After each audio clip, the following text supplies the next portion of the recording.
نحمده ونصلي على رسوله الكريم أما بعد فأعوذ بالله من الشيطان الرجيم بسم الله الرحمن الرحيم ألا بذكر الله تطمئن القلوب صدق الله مولانا العظيم আল্লাহ পাকের অশেষ রহমত, অশেষ মেহেরবানি, সীমাহীন করুণা।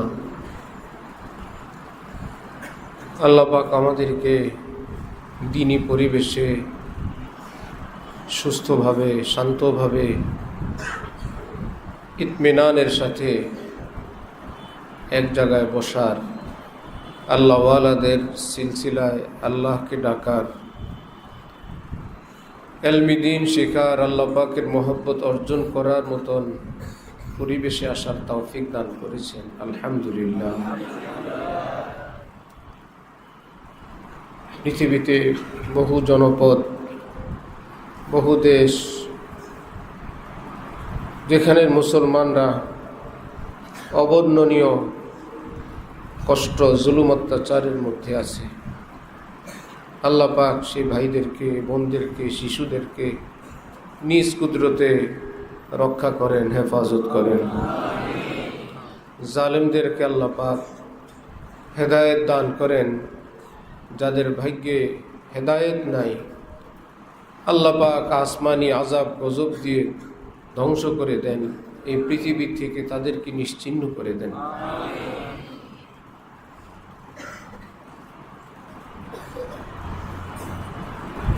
न जाने बुला ले पिया किस घड़ी तो रह जाए तख्ती खड़ी की खड़ी।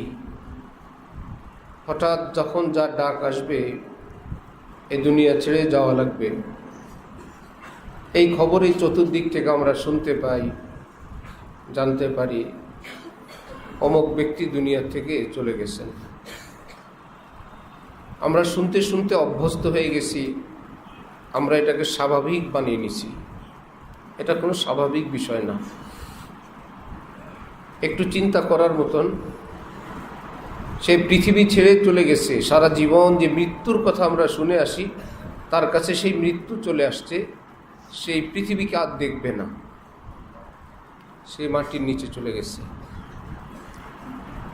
আমাদের যে আকীদা, ইসলামের আকীদা, তাকে এখন প্রশ্নের সম্মুখীন হতে হবে কবরে। আল কবরু রাউযাতুম মিন রিয়াজিল জান্নাহ আও হুফরাতুম মিন হুফারিন নার।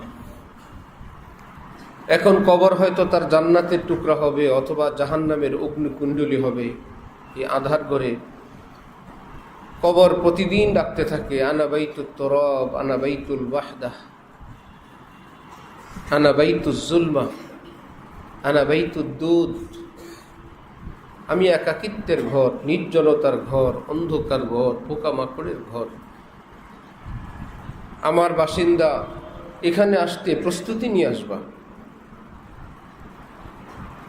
আমাদের ওস্তাদ হযরত আব্দুল মজিদ ঢাকুবি হুজুর রহমতুল্লাহি আলাইহি,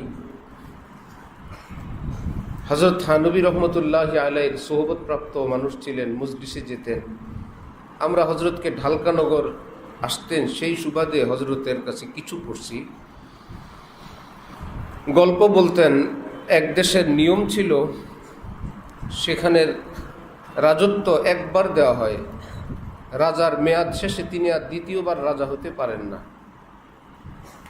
যারা যখন ক্ষমতায় থাকে বড় আনন্দ ফুর্তি করে, সময় ফুরে আসলে চোখে পানি, কান্নাকাটি।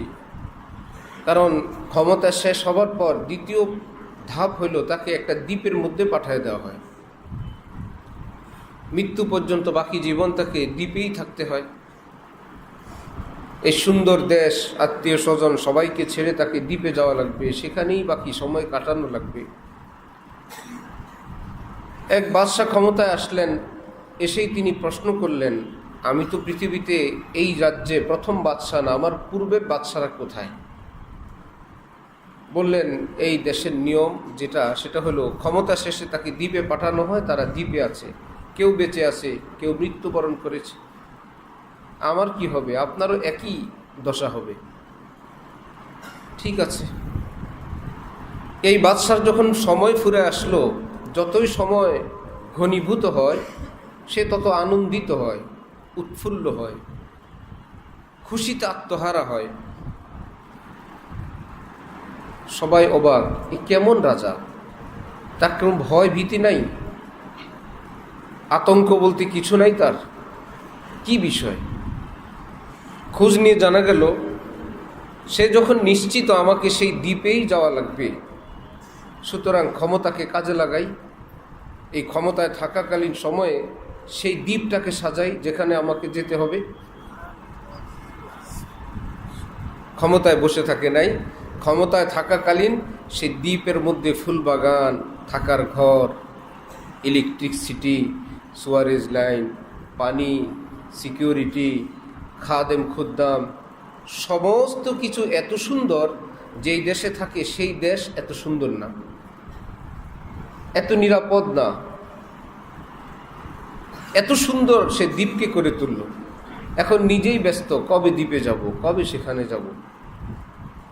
কোনো ভাড়াটিয়া মানুষ যখন ভাড়া থাকে আর ভিতরে ভিতরে কোনো ঘর বাড়ি বানায়, সুন্দর কোনো নিরাপদ আবাসিক এলাকায় খোলামেলা নিজের অনেক সুন্দর ঘর বাড়ি হয়, এই ঘর ভাড়াটিয়ারা এখানে কি ভাড়া বাড়িতে আনন্দে থাকে না অপেক্ষায় থাকে?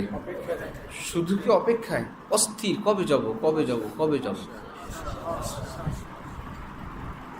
কি ব্যাপার, এত এত সুন্দর জায়গা থেকে কোথায় যাবে? জানা গেল যে আল্লাহ এখানে ঘাপটি মেরে ছিল ভাড়াটিয়া সেজে, সে নিজের বাড়ি করছে এমন সুন্দর, সেখানে যাওয়ার জন্য সে অস্থির। লোকেরা যখন জানতে পারলো এই বাদশাহ তো গোপনে গোপনে এই কাজ করলো, ওফো, এ তো জ্ঞানী বাদশাহ। হযরত বলতেন, সুতরাং এইরকম কোনো দেশের রাজা যদি আমাদেরকে বানানো হয়, আমরা কি আগের বাদশাদের মতন হব না পরের বাদশার মতন? আমরাও সাজাবো, যাতে করে এই ক্ষমতা, এই টাকা পয়সা, এটাকে কাজে লাগাই আমরা সেই দ্বীপকে এতটা সাজাবো, এই বাদশাহ যতটা সাজাইলেন তার চেয়েও বেশি সাজাবো। হযরত বলেন, সেই ক্ষমতার নাম যদি হয় হায়াত। সেই ক্ষমতার নাম কি? এই পৃথিবীতে আমরা আজকে জীবিত, আমরা কি পৃথিবীর প্রথম মানুষ? কি বলেন? আমাদের পূর্বে পৃথিবীতে কেউ ছিল না? সব ছিল তাদের, জীবন, যৌবন, শক্তি, ক্ষমতা, অর্থকড়ি, নারী, পুরুষ, সমস্ত কিছু তাদের ছিল। কিন্তু হায়াত নামক ক্ষমতা একবারই নিয়ম, দ্বিতীয়বার আর দেওয়া হয় না। ইদা জাআ আজালুহুম লা ইস্তাখিরুনা সাআতান ওয়ালা ইস্তাকদিমুন। সময় যখন আসবে, একটু আগেও হবে না, একটু বিলম্বিত হবে না, ঠিক সময়ে তাকে নিয়ে যাওয়া হবে। একবার করে আসছে সকলের কাছেই। অতীতের রাজা বাদশাহ যারা ছিলেন, বোকা ছিলেন, জীবন কাটাও, যৌবন কাটাও, ক্ষমতা কাটাও, মৃত্যু ঘনিয়ে আসে আর চিন্তিত হয়, কবরে কি করব, কবরে কি হবে, আমার কি উপায় হবে। আর যারা জ্ঞানী, যারা বুদ্ধিমান, হাকিমুল উম্মত আশরাফ আলী থানভীকে কেউ প্রশ্ন করলেন, এই পৃথিবীতে থাকতে কেউ কি বুঝতে পারে, জানতে পারে সে জান্নাতে যাবে না জাহান্নামে যাবে? হযরত থানভী বলেন, হ্যাঁ ভাই, জানতে পারে। সেই ব্যক্তি ভাবছিল এমন প্রশ্ন করব হুজুরকে আটকায় ফেলবো, জান্নাত জাহান্নামের প্রশ্ন। হযরত থানভী বললেন, জি জানতে পারে। কিভাবে জানতে পারে? তিনি বলেন, কেউ যদি আনার গাছ লাগায়, সে কি এই ধারণায় থাকে না আল্লাহ পাক যদি এই গাছে ফল দেয়, আম ধরবে না আনার? সে কি কোনোদিন আতঙ্ক করে যে না জানি ভুলে তেঁতুল আসে, না জেনে আবার জাম ধরে বসে, না জানে আবার জাম্বুরা ধরে? যার গাছ যেমন ফলও যদি আল্লাহ দেন, হ্যাঁ, গাছটার মৃত্যু হতে পারে, ফল নাও ধরতে পারে। ঠিক একই এয়ারপোর্ট, ইমিগ্রেশন করে সবাই বসে আছে, একজন এয়ারপোর্ট থেকে নিউ ইয়র্কে ফোন দেয়, আমি রাতে আসব, ডিনার তোমার বাসায় করব, ইত্যাদি ইত্যাদি, আমার জন্য গাড়ি নিয়ে আসবা। তার পাশে একজন বসে একই দেশের এয়ারপোর্ট থেকে সে বলছে, না কোথাও যাব না, আমি জিদ্দায় নেমে ইনশাল্লাহ সোজা মক্কা শরীফ যাব ভাই। পাশাপাশি বসা একই দেশের বাসিন্দা, একজন ফোন করে আমেরিকায়, আরেকজন ফোন করে সৌদি আরবে। এই ভিন্নতা কেন? ভবিষ্যতের খবর তো আল্লাহ জানেন। এই দুইজনের ভবিষ্যতের খবর বলে কিভাবে? আমি আমেরিকা যাব, আমি সৌদি যাব। প্রস্তুতি যেমন ফলাফলও কি তেমন। জৈসি করনি ওয়াইসি ভরনি হাই জরুর। রব্বুল আলামিন বলেন, যারা ইমানদার, যারা আমলওয়ালা, আমি আল্লাহ তাদের জন্য জান্নাত প্রস্তুত করে রাখছি। উইদ্দাত লিল মুত্তাকিন, আমি জান্নাত প্রস্তুত করে রাখছি মুত্তাকিনদের জন্য, ইমানদারের জন্য। আবার জাহান্নামের কথা বলে বলেন, উইদ্দাত লিল কাফিরিন, জাহান্নামকেও প্রস্তুত করে রাখছি কাফিরদের জন্য। সুতরাং ইমানদার, নেকওয়ালা, সেজদাওয়ালা তিনি আতঙ্কে আছেন। সেই আমেরিকাওয়ালা, জিদ্দাওয়ালা সেও আতঙ্কে আছে। যদি দুর্ঘটনা হয় তাহলে তো সব ফেল, কিছুই হবে না। ঠিক স্বাভাবিকভাবে যদি আল্লাহ নেন, কোনো দুর্ঘটনা না হয়, তাহলে আমেরিকাওয়ালা যেমন আমেরিকায়, জিদ্দাওয়ালা যেমন জিদ্দায়, ঠিক যে যেভাবে আছে ইমানদার এই গতিতেই যদি থাকে, ইনশাআল্লাহ ইমানদাররা কোথায় যাবে? কাফের মুশরিকরা। এবার ইমানদারদের মধ্যে কেউ জান্নাতে যাবে শুরুতে, কেউ জান্নাতে যাবে কিছুদিন পরে, কেউ জান্নাতে যাবে না আরও পরে। কি ব্যাপার? তাদের মামলা মোকদ্দমা আছে, কিছু ভুল বিচ্যুতি আছে। এটাকে দুনিয়াতে সে ফ্রেশ করে যায় নাই, সেখানে তাকে ফ্রেশ করার জন্য সেই ব্যবস্থার সম্মুখীন হওয়া লাগবে। যে উস্তাদজি গল্প বলতেন, তিনি নিজেই আবার বলতেন, দোস্তজি আসলো না। তো সবাই বলতো, কে আপনার দোস্ত? মাঝে মাঝে বলতেন হযরত আজরাইল আলাইহিস সালাম। আপনার দোস্ত লাগে আজরাইল? বললেন, দোস্ত না, আমি তো এখানেই পড়ে আছি। আমি যার জন্য এত কষ্ট করি, সেজদা করি, দান করি, তেলাওয়াত করি, কত কষ্ট করি যার জন্য, আল্লাহর কাছে তো আমাকে আজরাইল এসেই এখান থেকে তুলে নিয়ে আমাকে আমার আল্লাহর হাতে পৌঁছাবেন, তো আমার আজরাইল দোস্ত। সে না আসলে তো আমি যাইতে পারি না। যে আমার এত বড় উপকার করবে, সে কি আমার বন্ধু লাগে না? বন্ধু আসুক, আসলেই জিজ্ঞাসা করব, এত দেরি করলেন? আসলেই প্রশ্ন করব, বন্ধু এত দেরি করলেন? ওনার ছেলে হযরত মাওলানা ইউসুফ আব্দুল মজিদ দামাত বারাকাতুহুম কামরাঙ্গীচরে এখনো আছেন। উনি বলেন, মৃত্যুর ঠিক একটু আগ দিয়ে আব্বা হঠাৎ ডাক দিয়ে উঠছেন, দোস্ত। সারা জীবন যে বলছিল দোস্তরে বলবেন, ঠিক উনি বলে বসছেন দোস্ত। আর কিছুক্ষণ পরেই ওনার ইন্তেকাল হয়ে গেছে। ওনার এই ঘটনার সঙ্গে আমাদের এক ছাত্র জুরাইনের, তার বাবা আমাকে বলল, বাবার রানের উপর ছেলের মাথা, দাওরা হাদিস পড়ছে বা পড়ার বছর। স্বাভাবিক, তার মা বাবা ঘরে, সে দরজার দিক তাকায় বলল, আসসালামু আলাইকুম রহমতুল্লাহ। উনি বলেন, আমরা তাকায় দেখি কেউ নেই। আমার ছেলে দরজার দিক তাকায় বলল, আসসালামু আলাইকুম রহমতুল্লাহ। এর কিছুক্ষণ পরেই, মুহূর্তেই বলতেছে, লা ইলাহা ইল্লাল্লাহ মুহাম্মাদুর রাসূলুল্লাহ, এই বলে দুনিয়া থেকে চলে গেছে। সালাম দিলেন কাকে আবার? মালাকুল মউত কি দিছে না ফেরেশতাদের কি দিছে? কিছু না কিছু সে দেখে ফেলছে, দেখে সালাম দিয়ে বসছে, আসসালামু আলাইকুম রাহমাতুল্লাহ। এই জন্য আমার ভাই, এই পৃথিবীর মানুষের রূহ হাজারো দিকে। আল্লাহ পাক কোরআনে পাকে বলছেন, তোমার অন্তরকে আমি সৃষ্টি করলাম এভাবে, এ অন্তরে রূহ যদি আমার দিকে না ঘুরাও, আমার দিকে স্থির না করো, তুমি শান্তি পাবে না, তুমি যেখানেই থাকো। আলা বিযিকরিল্লাহি তাতমাইন্নুল কুলুব, তোমার অন্তরকে আমার সঙ্গে জুড়ে রাখো।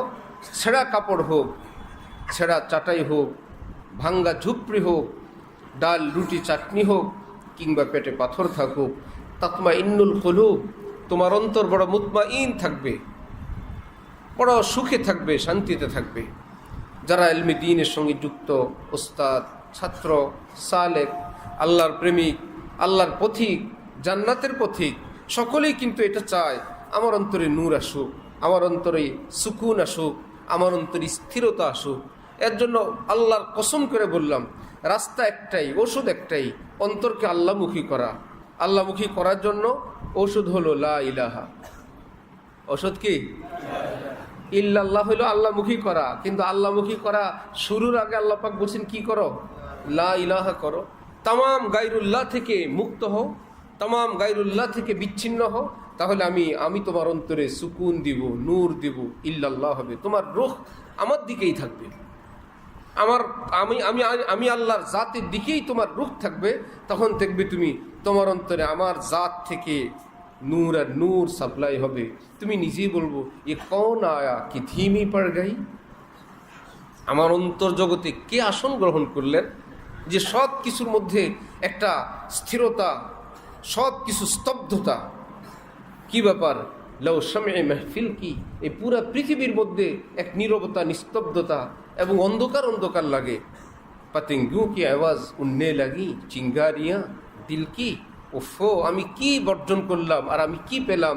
এতদিন মনে হয়তো এই বাড়ি, এই ভবন, এই রাজ্য রাজত্ব, এই চাঁদ সুরুজ বিশাল ব্যাপার, এখন আমার কাছে এগুলোকে তুচ্ছ তুচ্ছ মনে হয়। কি যে মহান আল্লাহ, চাঁদ সুরুজের বানানেওয়ালা আল্লাহকে যে অন্তরে অনুভব করে, এই পৃথিবী তার কাছে তুচ্ছই মনে হয়। বড় পীর আব্দুল কাদের জিলানির প্রসিদ্ধ ঘটনা, সঞ্জরের বাদশাহ নিমরুজ ওনার নামে লিখে দিতে চাইলেন, দূত পাঠাইলেন, বিশাল রাজ্য, এটা মালিক আপনি হবেন, এর আয় ব্যয় ইত্যাদি দিয়ে আপনি খরচ করবেন।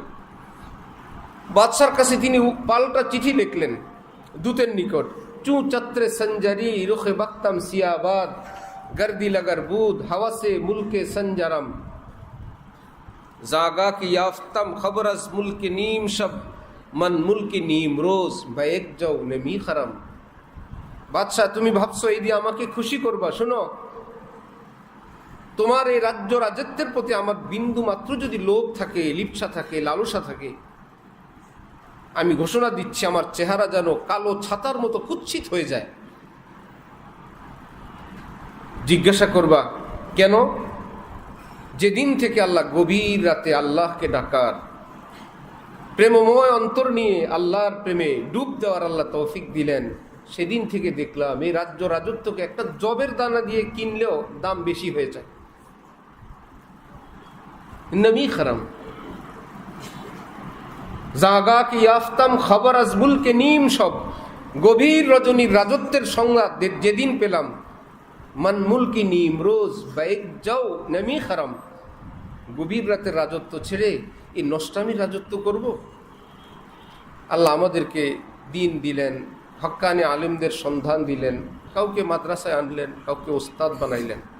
আমার ভাইয়েরা, নিজের দিল অন্তরের রূপকে স্থির করলে ইনশাল্লাহ জেহেনেও বরকত হবে, পড়ালেখাও ভালো লাগবে, রিজিকেও বরকত হবে, সিহাতও ভালো হবে, সব দিক থেকে দুনিয়া ইজ্জত হবে। হজরতওয়ালা করাচির কথা যে কারো জুতা মানুষ বহন করে গর্ববোধ করে, আবার কাউকে জুতা নিয়ে দৌড়াইতে থাকে। পৃথিবীর মানুষ দুরকম, কারো জুতা কেউ বহন করে। আল্লাহ, বড় পীর জিলানির জুতাটা আমি উঠাইলাম, জানো আমি একটা ভাগে পেয়েছি ভাই। সারা জীবন গর্ব করে বলে আমি একটা জুতা বহন করছি বড় পীর জিলানির, খাজা মঈনুদ্দিন চিশতির। আবার এই পৃথিবীতে কাউকে জুতা ঝাড়ু নিয়ে মানুষ দৌড়াইতে থাকে। সিদ্ধান্ত নেও কোনটা হবা। আল্লাহকে ছেড়ে হারাম দুনিয়ার পিছনে ঘুরলে জুতা তোমাকে ধাওয়া করবে, আর দুনিয়া ছেড়ে আল্লাহর দিকে ছুটলে মানুষ তোমার জুতা বহন করার জন্য পিছনে পিছনে ছুটবে।